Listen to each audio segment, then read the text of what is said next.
Hello there, this is going to be an unedited, hopefully, recording of me disassembling this floppy drive here. So first I'd like to address some certain things which were happening. So far this is hopefully going to be uploaded onto the secondary channel, and this is going to be disassembling this floppy drive obviously, but I'd like to address some things involving the robotics that is currently going on. So robotics is currently going pretty well. Well, I have had to halt production right now because I need to recreate the ring in a different material hopefully this time. But yeah, hopefully that should be able to get done at some point. But so the ring does work, and right now I'm currently just trying to get everything running okay at least. And have a big enough platform to put both my drive and, well, my ring spinner motor on it. I have experimented with using other motors. Unfortunately, all of them are either too tall or won't fit my needs sufficiently, or won't fit in my ESC. I also need to manage to get them all mounted correctly, which is another hurdle entirely, because of many different things that are occurring, which are unfortunately beyond my control, seeing as I don't exactly know how to use CAD. I have used it, but I'm not proficient in it. The best thing I actually managed to do was make up a horizontal bar spinner, which had two pods. It was basically take the design of SOB from classic BattleBots, and then basically just place it onto something else. Now then, that's all that's currently going on with contortion. I have not started the outer ring, as everything's dependent on the inner ring. But it's going, quote, well so far. Next, Gyro 2. Gyro 2's project has been restarted, but unfortunately is basically on the back burners of everything, because it's not as important as any of the other ones, unfortunately. The reason it's not as important is because I really have no plans on actually re-entering it into competitive sports.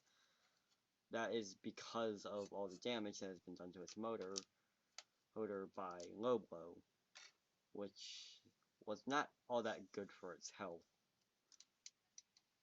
So taking that all into consideration, the Gyro 2 project is technically still up and running, but is basically dead in the water. And that's basically that. So next, Spira. Spira's done. I can't say anything else other than that, because there's nothing else to say. Next, Spirup. Spirup is also basically done. I just need to figure out motor mounting locations. And that's basically done as well. I do need to also figure out how to redo the ESCs. Needs to make it work better, but that shouldn't be too hard, especially considering its own hardships. So that's basically everything that is robotics done. And there is one other thing that I was doing, and that is, if I remember correctly, I have this one little infrared robot that I did manage to get into it, fit all my electronics into it, but it's not what you would consider a good robot. It's more like a thing that I could do if I need like some competition thing that I just like want to do, so like after a rumble, because I do want to participate in those rumbles. I just never had the opportunities to do so.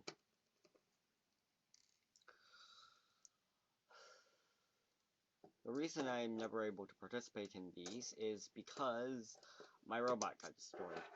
I did manage to participate in one at one point. That was because I actually had spare time, and it was after competition, and it wasn't too horribly wrecked. But that was the rumble between, I think, Gyro Tirade and Vile Ant. I'm pretty sure. There might have been one other robot. But, yeah, that was the one rumble I've actually participated in. That was also my second year, I'm pretty sure. And I think I did pretty well in that regards. Unfortunately, since it is, my robot is indeed a kind of terrible ant weight, it didn't do all too well. Well, it did do well, but it won't do well against a higher end opponent, as we can see with Low Blow. Oh, I know I keep on referring back to Low Blow, but in truth, he really killed my motor, and I can't exactly recover from that easily.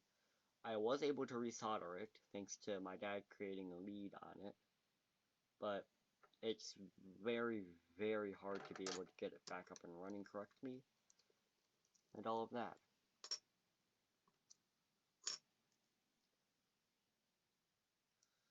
Anyways, I think that might actually be all the robotics news. Next up, K-Bots. I'm waiting until some other time where I can actually film another episode of that. I was originally going to do that weekly, but I ended up deciding that editing, everything took too long to do. I do like unedited things, and plus it wasn't all that necessary as a series in total. The main reason I actually started it was to actually make a journal, another one. Another one because I couldn't actually remember the names of all of them. So actually, since that time, you may have seen it in my journals, I have actually upgraded it or remodeled an old scrap iron. It is now a dedicated flipper. It does have hammer setups, but they're not optimal. But it's now a more compact flipper. Think, I guess, Beast Mini? I think? Beast Evo? No, I forgot the main thing. No, Beauty. Yeah, Beauty. It's sort of like those robots. But yeah, that's basically everything that's been going on with robotics so far. And I can't exactly say much more since I don't have anything else much more to say. That's basically everything that's been going on. So, this is not actually how to take apart floppy drive. It's just me taking apart a floppy drive because I have nothing else to do with my life. But anyways, that should have wrapped it up. This is the floppy drive. I've completely disassembled. These are the read heads. Now, you might be wondering, why did I disassemble this? And why did I make it seem like I actually did a voiceover? Yeah, no, I just did that because I honestly didn't want to talk about how to disassemble the floppy drive. So, first off, this is a more boring part. I'm going to address this and the circuit board first. So this is supposed to just be soldered there. This already broke off and it is dead, head in the water. However, this assembly can also be further taken apart, as you saw with this. This is just a slot that goes in here, and then it can just be screwed down with some 3 screws, and this is actually a motor. Unfortunately, I can't figure out a way to harvest it because I can't access the solder points. It's actually a very fine spinning motor. This is the motor head, and this turns until it engages with the floppy disk, which is, I think, different from the original ones which just used force. But basically, if we take this, you can hear that it engages. Now this is the entire chassis. This is, from what I can tell, all one piece of aluminum that's just been bended. This is the bottom plate. It's very well lubricated. And this is something where you attach a sensor to. So that basically it. So this was already broken, as you saw from here, but it's also broken here. Something happened, and this thing just got absolutely destroyed. You might not be able to see it, but that's not supposed to happen.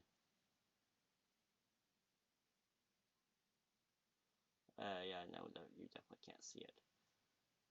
But yeah, take my word for it, it's really messed up, and it's not supposed to do that. It's on the verge of separating, so I just wanted to make this.